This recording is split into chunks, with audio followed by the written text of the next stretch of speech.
Hi friends, welcome to our YouTube channel. ಇವತ್ತು ನಾವು ಧರ್ಮಸ್ಥಳಕ್ಕೆ ಹೋಗ್ತಿದ್ದೀವಿ.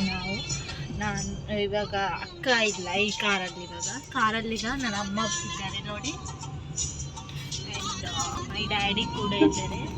ಆ್ಯಂಡ್ ನಾನು ಹೋಗ್ತಾ ಇದ್ದೀನಿ. ನನ್ನ ಅಕ್ಕ ಈಗ ಏನಂದರೆ ಭಾವನ ಜೊತೆ ಬರ್ತಾ ಇದ್ದಾರೆ. ಅವರೆಲ್ಲ ಆಲ್ರೆಡಿ ಮುಂದೋದ್ರು, ಈಗ ನಾವು ಮಾತ್ರ ಹಿಂದಿದ್ದೇವೆ ನೋಡಿ. ನಾನು ಸಹ ಮಾತಾಡ್ತಿದ್ದೇನೆ ಆಯ್ತಾ, ನನ್ನ ವಯಸ್ಸು ಕೇಳ್ತದಲ್ಲ. ಅವ್ರು ತುಂಬ ಜನ ಕೇಳ್ಬೋದು ಎಲ್ಲಿದ್ದಾರೆ ನಿಮ್ಮ ಅಕ್ಕ ಅಂತ, ಹಾಗಾಗಿ ಅವ್ರ ಜೊತೆಗೆ ಇದ್ದೆ ನಾನು.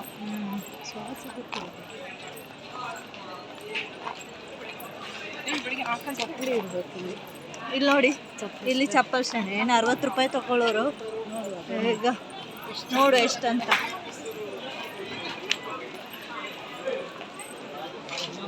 ಅವ್ರು ಹೋಗ್ಬಿಟ್ಟಿದ್ದಾರೆ ಆಲ್ರೆಡಿ. ಅವ್ರು ಧರ್ಮಸ್ಥಳಕ್ಕೆ ರೀಚ್ ಆಗಿದ್ದಾರೆ. ಬೆಳಿಗ್ಗೆನೇ ಬೇಗ ಹೋಗ್ತಿದ್ದಾರೆ. ಬಟ್ ನಾವಿವಾಗ ಬಂದುಬಿಟ್ಟು ಟೈಮ್ 3:15 ಆಯಿತು. ಈಗ ಹೊರಟಿದ್ದೀವಿ. ಸ್ವಲ್ಪ ಲೇಟೇ ಆಯಿತು ಫ್ರೆಂಡ್ಸ್. ಐ ಥಿಂಕ್ 2:45 3 o'clock ಕೊಡ್ಬೇಕಂತಿದ್ವಿ. ಬಟ್ ಇವಾಗ 3:15 ಆಯಿತು. ಹಾಗೆ ಹೋಗ್ತಾ ಇದ್ದೀವಿ. ನಾವು ಹೋಗ್ತಾ ಹೇಗೆ ಏನೆಲ್ಲ ಕವರ್ ಮಾಡೋಕ್ಕಿರುತ್ತೆ ನಾನು ಆಲ್ಮೋಸ್ಟ್ ಎಲ್ಲದನ್ನು ಕೂಡ ಕವರ್ ಮಾಡ್ತೀನಿ. Okay, bye friends. Hi friends, ನಾವಿವಾಗ ರೂಮಿಗೆ ಬಂದಿದ್ದೇವೆ. ಈಗ ನೋಡಿ, ನನ್ನ ಅಕ್ಕ ಕೂಡ ಇದ್ಲು. ತುಂಬ ಮಿಸ್ ಮಾಡ್ಕೊಂಡೆ ಅವಳ ನಾನು. ಹಾಗಾಗಿ ಇವತ್ತು ಇಲ್ಲಿಗೆ ಹೋದ್ಮೇಲೆ ಕುಕ್ಕೆ ಸುಬ್ರಹ್ಮಣ್ಯಕ್ಕೆ ಹೋಗಿ ಬಂದಿದ್ದು. ಇವಾಗ ಬಂದರು. ಹೌದು, ತುಂಬ ಟಯರ್ಡ್ ಅನಿಸ್ತು. ಬಟ್ ಅಷ್ಟೇನಿಲ್ಲ ಜರ್ನಿ, ನಮಗೆ 3 hours ಅಷ್ಟೇ ಜರ್ನಿ ನಮಗೆ. ಹಾಗಾಗಿ ಫುಲ್ ಟಯರ್ಡ್ ಆಗಿದೆ ಇವತ್ತು, ಸುಸ್ತಾಗಿದೆ. ಹೌದು, ನಮ್ದೆಲ್ಲ ಆ್ಯಕ್ಚುಲಿ ನಂದು ಅಮ್ಮಂದು ಅಪ್ಪಂದಲ್ಲಿಗೆ ನಾಳೆ ಟ್ರಿಪ್ ಇರೋದು. ಇವಳ್ದು ಆಲ್ರೆಡಿ ಕುಕ್ಕೆ ಸುಬ್ರಹ್ಮಣ್ಯ ಆಯಿತು. ನಾಳೆ ಬಸ್ ಹತ್ಬೇಕು ಭಾವನ್. ಹಾಗಾಗಿ ಆಯಿತು, ನಾನು ನೆಕ್ಸ್ಟ್ ಸಿಗ್ತೇನೆ. ಮತ್ತೆ ಸಿಗ್ತೇವೆ. ನಾವಿವಾಗ ಊಟಕ್ಕೆ ಹೋಗ್ತಾ ಇದ್ದೀವಿ. ಬಾಬು ಕಡೆ ಸಿಗ್ತೀವಿ.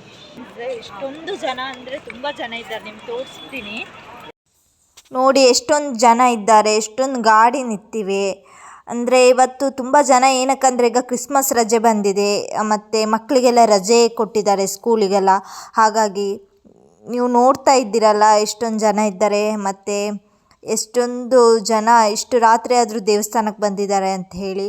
ಇದೇ ಫ್ರೆಂಡ್ಸ್ ಎಂಟ್ರೆನ್ಸು. ಇಲ್ಲಿ ನೋಡಿ, ಜನ ನೋಡಿ ಎಷ್ಟೊಂದು ಜನ. ಜಾತ್ರೆ ಥರ ಇದೆಯಲ್ಲ. 8 ಗಂಟೆ 15 ನಿಮಿಷಕ್ಕೆ ಇಷ್ಟೊಂದು ಜನ ಇದ್ದಾರೆ. ಹೌದು, ಇವಾಗ 8:15 ಆಯಿತು. ಇಷ್ಟು ಜನ ಇದ್ದಾರೆ. ನಾಳೆ ಹೋದರೆ ನಿಮಗೆ ಅಲ್ಲಿ ಹೋಗ್ಲಿಕ್ಕೆ, ನಾಳೆ ಈಗ ಹೋಗಬೇಕು. ನಮಗೆ ಹೋಗ್ಲಿಕ್ಕೆ ಜನ ಇರಲಿಕ್ಕಿಲ್ಲ, ಅಷ್ಟೊಂದು ಜನ ಇರ್ತಾರೆ.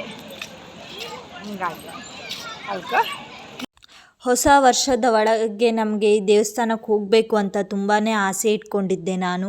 ಹಾಗಾಗಿ ಅದೇ ಟೈಮಿಗೆ ನಮಗೆ ಹೋಗಲಿಕ್ಕೆ ದೇವ್ರು ಕರೆಸಿದ್ದಾರೆ ಅಂತಲೇ ನೀವು ಹೇಳ್ಬೋದು. ನನಗೆ ತುಂಬಾ ಖುಷಿ ಆಗ್ತಾ ಉಂಟು ಈ ದೇವಸ್ಥಾನಕ್ಕೆ ಬಂದಿದ್ದಕ್ಕೆ. ಇದು ಸ್ವಾಮಿಗಳ ಬೆಳ್ಳಿ ರಥ. ಅವರೆಲ್ಲ ಆಲ್ರೆಡಿ ಮುಂದೋದ್ರು, ಈಗ ನಾವು ಮಾತ್ರ ಹಿಂದಿದ್ದೇವೆ ನೋಡಿ. ನಾನು ಸಹ ಮಾತಾಡ್ತಿದ್ದೇನೆ ಆಯ್ತಾ, ನನ್ನ ವಯಸ್ಸು ಕೇಳ್ತದಲ್ಲ. ಅವ್ರು ತುಂಬ ಜನ ಕೇಳ್ಬೋದು ಎಲ್ಲಿದ್ದಾರೆ ನಿಮ್ಮ ಅಕ್ಕ ಅಂತ. ಹಾಗಾಗಿ ಅವ್ರ ಜೊತೆಗೆ ಇದ್ದೆ ನಾನು.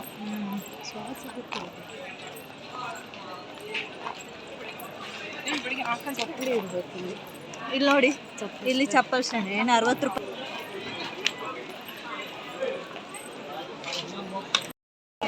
ಚಪ್ಪಲಿ 1 ರೂಪಾಯಿ ಆಯ್ತಾ ಒಂದು ಜೊತೆ ಚಪ್ಪಲಿ. ಯಾರು ಕೇಳ್ದಂಗಿತ್ತು 60 ರೂಪಾಯಿ ಅಂತ ಹೇಳ್ಬಿಟ್ಟು ಶಾಕ್ ಆಗಿದ್ದೆ. ಬಟ್ ಇಲ್ಲ ಫ್ರೆಂಡ್ಸ್, 1 ರೂಪಾಯಿ. ಪಾಪ ಅವ್ರ ಕೈಯಲ್ಲೇ ಮುಗ್ತಾ ಇದ್ರು ಚಪ್ಪಲ್ನ. ಅಲ್ಲ, ಆಚೆಗೆ ಲಾಸ್ಟಿಗೆ. ಈಗ ಕೌಂಟರ್ ನಂಬರ್ 3ಗೆ ಹೋಗಬೇಕು. ಹಾಗಾಗಿ ಕೌಂಟರ್ ನಂಬರ್ 3ಗೆ ಹೋಗ್ತಾ ಇದ್ದೀವಿ. ಮಗು ಆಲ್ರೆಡಿ ಅಣ್ಣ ಎತ್ಕೊಂಡಿದ್ದಾರೆ.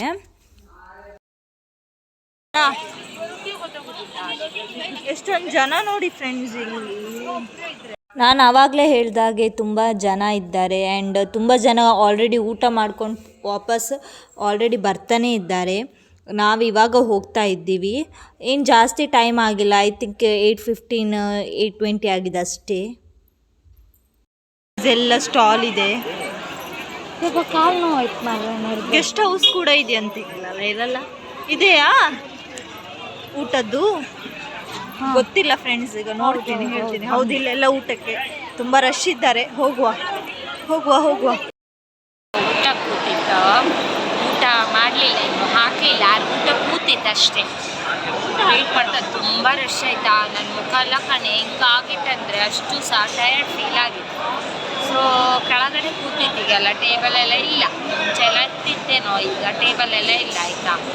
ಕೆಳಗೆ ಕೂತ್ಕೊಂಡೆ ಊಟ ಮಾಡಬೇಕು, ಎಲ್ಲರೂ ಇಲ್ಲೇ ಇರ್ತೀವಿ. ಇವತ್ತು ಬಂದು 25, ಇವಾಗ ಟೈಮ್ 5 ಆಗಲಿಕ್ಕೆ 10 ಮಿನಿಟ್ಸ್ ಉಂಟು.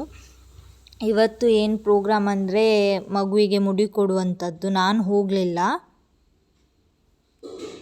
ಅಮ್ಮ ಅಕ್ಕ ಭಾವ ಹೋಗಿದ್ದಾರೆ. ಅಣ್ಣ ಕೂತ್ಕೊಂಡು ಮುಡಿ ಕೊಡುವಂಥದ್ದು. ಹಾಗಾಗಿ ನಾವಿಲ್ಲೇ, ನಾನು ಅಪ್ಪ ಇಲ್ಲೇ ರೂಮಲ್ಲೇ ಇದ್ದೀವಿ.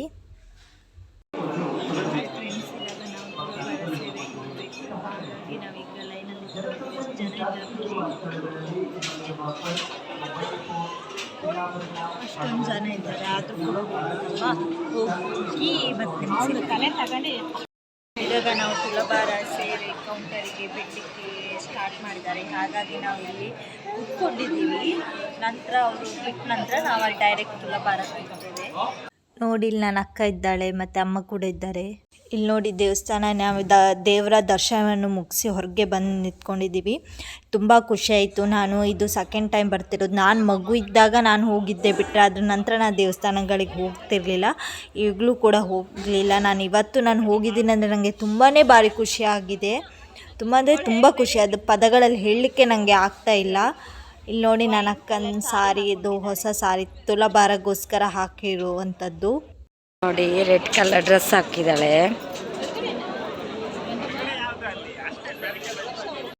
ಇಲ್ಲೇ ಪಕ್ಕದ ದೇವಸ್ಥಾನ ಪಕ್ಕ ಇರುವ ಹೋಟೆಲಿಗೆ ಬಂದಿದ್ದೇವೆ ನಾವು. ಇವಾಗ ಇಲ್ಲಿ ತಿಂಡಿಯನ್ನು ತಿಂದುಬಿಟ್ಟು ನಾವು ರೂಮ್ನ ಖಾಲಿ ಮಾಡಿ ನಾವು ಮತ್ತೆ ಮನೆಗೆ ಹೊರಡುವಂತ ಇದ್ದೇವೆ. ನಮ್ಮದು ಸ್ವಲ್ಪ ದೇವಸ್ಥಾನ ಪ್ಲ್ಯಾನ್ ಇದೆ, ಇನ್ನೇನಾಗುತ್ತೆ ಅಂತ ನೋಡಬೇಕು. ಇವಾಗ ನಾವು ಏನು ಪ್ಲ್ಯಾನ್ ಅಂತ ಹೇಳಿದರೆ ದೇವಸ್ಥಾನಕ್ಕೆ ಹೋಗೋಣ ಅಂತ ಇದ್ವಿ. ಯಾವ ದೇವಸ್ಥಾನ ಅಂದರೆ ಕುಕ್ಕೆ ಸುಬ್ರಹ್ಮಣ್ಯ ಮತ್ತು ಇನ್ನೊಂದು ಯಾವುದೋ ಡ್ಯಾಡಿ ಹೇಳಿದರು ಸೂರ್ಯ ದೇವಸ್ಥಾನಕ್ಕೆ ಹೋಗುವ ಅಂತ. ಫ್ರೆಂಡ್ಸ್, ಈಗ ನಾವು ಸೂರ್ಯ ದೇವಸ್ಥಾನಕ್ಕೆ ಹೋಗ್ತಾ ಇದ್ದೀವಿ. ನಾವು ಈಗ ಧರ್ಮಸ್ಥಳ ಮುಗಿಸಿ ಸೂರ್ಯ ದೇವಸ್ಥಾನದ ಹತ್ರ ಬಂದಿದ್ದೀವಿ. ಕುಕ್ಕೆ ಸುಬ್ರಹ್ಮಣ್ಯ ದೇವಸ್ಥಾನಕ್ಕೆ ಹೋಗಿಲ್ಲ ನಾವು. ಈಗ ಸೂರ್ಯ ದೇವಸ್ಥಾನ ಹೇಗಿದೆ ಅಂತ ನಿಮ್ಗೆ ತೋರಿಸ್ತೀನಿ. ಮತ್ತು ಇಲ್ಲಿ ಒಂದು ನಮಗೆ ಹರಕೆ ಕೂಡ ಅಪ್ಪ ಹುಟ್ಟಿದ್ರು, ನಮಗೋಸ್ಕರನೇ ಬುಕ್ ಕೊಡ್ತೀನಿ ಅಂತ ಹೇಳಿಬಿಟ್ಟು. ಅದು ತೀರ್ಸ್ದಂಗಾಯಿತು, ನೋಡ್ದಂಗಾಯಿತು. ನಿಮ್ಗೆ ತೋರಿಸ್ತೀನಿ ಬನ್ನಿ ಹೇಗಿದೆ ಅಂತ. ಆಲ್ರೆಡಿ ಅವ್ರು ತುಂಬ ಮುಂದೆ ಇದ್ದಾರೆ.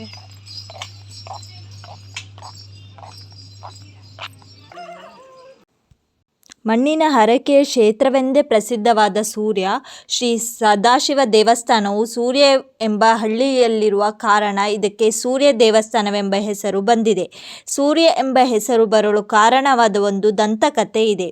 ಹಿಂದೆ ಒಬ್ಬಾಕೆ ತನ್ನ ಮಗ ಸುರೇಯನ ಜೊತೆ ಈ ಪ್ರದೇಶದಲ್ಲಿದ್ದ ಕಾಡಿಗೆ ಸೊಪ್ಪು ತರಲೆಂದು ಹೋಗಿದ್ದಳಂತೆ. ಸೊಪ್ಪು ಕಡಿಯುವಾಗ ಸೊಪ್ಪಿನ ನಡುವೆ ಮರೆಯಾಗಿದ್ದ ಲಿಂಗರೂಪಿ ಶಿಲೆಗೆ ಕತ್ತಿ ತಾಗಿ ರಕ್ತ ಹಮ್ಮಿತ್ತಂತೆ. ಆಗ ಗಾಬರಿಗೊಂಡ ಆಕೆ ತನ್ನ ಮಗನಿಗೆ "ಓ ಸುರೇಯ" ಎಂದು ಕರೆದಳು. ಹಾಗೂ ಆ ಘಟನೆಯ ನಂತರ ಈ ಕ್ಷೇತ್ರಕ್ಕೆ ಸೂರ್ಯ ಎಂಬ ಹೆಸರು ಬಂತು ಎಂದು ಹೇಳಲಾಗುತ್ತಿದೆ. ಅದೇ ರೀತಿ ಆ ಲಿಂಗರೂಪಿ ಶಿಲೆಗೆ ಪೂಜೆ ನಡೆಸಿ ದೇವಾಲಯ ನಿರ್ಮಾಣ ಮಾಡಲಾಯಿತೆಂಬುದು ಪ್ರತೀತಿ. ಜನರು ತಮ್ಮ ಇಷ್ಟಾರ್ಥ ಪ್ರಾಪ್ತಿಗಾಗಿ, ಸಂಕಷ್ಟ ನಿವಾರಣೆಗಾಗಿ ದೇವರಲ್ಲಿ ಪ್ರಾರ್ಥನೆ ಮಾಡಿಕೊಂಡು ತನ್ನ ಸಂಕಲ್ಪ ಸಿದ್ಧಿಯಾದಾಗ ತಾವು ಪ್ರಾರ್ಥಿಸಿದ ರೀತಿಯ ಮಣ್ಣಿನ ಗೊಂಬೆಗಳನ್ನು ಹರಕೆಯ ರೂಪದಲ್ಲಿ ಶ್ರೀ ಸದಾಶಿವ ರುದ್ರ ದೇವರಿಗೆ ಅರ್ಪಿಸುವುದು ಸೂರ್ಯ ಕ್ಷೇತ್ರದ ವಿಶಿಷ್ಟ ಸಂಪ್ರದಾಯ. ಭಕ್ತರು ತಮ್ಮ ಬಯಕೆ ಸಂಕಲ್ಪಗಳನ್ನು ದೇವರಲ್ಲಿ ನಿವೇದಿಸಿಕೊಂಡು ಪ್ರಾರ್ಥಿಸಿ ಅದು ಈಡೇರಿದ ಮೇಲಷ್ಟೇ ಹರಕೆ ಸಲ್ಲಿಸುವುದು ಇಲ್ಲಿನ ಸಂಪ್ರದಾಯ. ಕೆರೆ ಮಧ್ಯ ಒಂದು ಮಂಟಪವಿದ್ದು ಇದು ಮಳೆಗಾಲದಲ್ಲಿ ನೀರಿನಲ್ಲಿ ಮುಳುಗಿ ಹೋಗುತ್ತದೆ. ಮಾರ್ಚ್ ಏಪ್ರಿಲ್ನಲ್ಲಿ ನಡೆಯುವ ವರ್ಷಾವಧಿ ಕೆರೆಕಟ್ಟೆ ಉತ್ಸವದ ಸಂದರ್ಭದಲ್ಲಿ ಈ ಮಂಟಪದಲ್ಲಿ ದೇವರಿಗೆ ಕೆರೆ ಕಟ್ಟೆ ಪೂಜೆ ನಡೆಯುತ್ತದೆ. ಈ ದೇವಸ್ಥಾನವನ್ನು ಯಾವಾಗ ನಿರ್ಮಾಣ ಮಾಡಲಾಯಿತು ಎನ್ನುವುದರ ಬಗ್ಗೆ ನಿಖರ ಮಾಹಿತಿ ಇಲ್ಲವೆಂದು ಅರ್ಚಕರು ನಮಗೆ ಹೇಳಿದ್ದಾರೆ.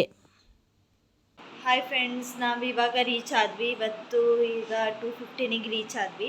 ನಿನ್ನೆ 3:15 ಹೊರಟಿದ್ವಿ, ಇವತ್ತು 2:15 ರೀಚ್ ಆದ್ವಿ. ಅಲ್ಲೇ ಊಟ ಮಾಡ್ಕೊ ಬಂದ್ವಿ ಹೋಟೆಲಲ್ಲಿ. ತುಂಬ ಸಾಕಾಯಿತು. ಬಟ್ ನಮ್ಗೆ ಸೌತಡ್ಕಕ್ಕೆ ಹೋಗ್ಬೇಕಂತಿತ್ತು, ಬಟ್ ನಮಗೆ ರೋಡ್ ಮಿಸ್ ಆಯಿತು, ಹಾಗಾಗಿ ಹೋಗೋಕ್ಕಾಗಿಲ್ಲ. ಮತ್ತು ತಿರ್ಗಾ ವಾಪಸ್ ಹೋಗ್ಬೇಕಾ ಬರುತ್ತೆ, ಹಾಗಾಗಿ ನಾವು ಹೋಗಿಲ್ಲ. ನೆಕ್ಸ್ಟ್ ಟೈಮ್ ಇನ್ನೊಮ್ಮೆ ಹೋಗೋಣ ಅಂತೇಳ್ಬಿಟ್ಟು. ಆಮೇಲೆ ನಿಮ್ಗೆ ಈ ವಿಡಿಯೋ ಇಷ್ಟ ಆಗುತ್ತೆ ಅಂತ ಅಂದ್ಕೊಂಡಿದ್ದೀನಿ. ನಿಮ್ಗೆ ಈ ವಿಡಿಯೋ ಇಷ್ಟ ಆದರೆ ಈ ವಿಡಿಯೋವನ್ನು ಲೈಕ್ ಮಾಡಿ, ಶೇರ್ ಮಾಡಿ, ಕಮೆಂಟ್ ಮಾಡಿ. ಹಾಗೆ ನೀವು ನಮ್ಮ ಚಾನಲ್ನ ಫಸ್ಟ್ ಟೈಮ್ ನೋಡೋದಾದರೆ ನಮ್ಮ ಚಾನಲನ್ನು ಸಬ್ಸ್ಕ್ರೈಬ್ ಮಾಡಿ, ಹಾಗೂ ಪಕ್ಕದಲ್ಲಿರುವ ಬೆಲ್ ಐಕನನ್ನು ಕ್ಲಿಕ್ ಮಾಡಿ. ಬಾಯ್ ಬಾಯ್ ಫ್ರೆಂಡ್ಸ್, ಲವ್ ಯು.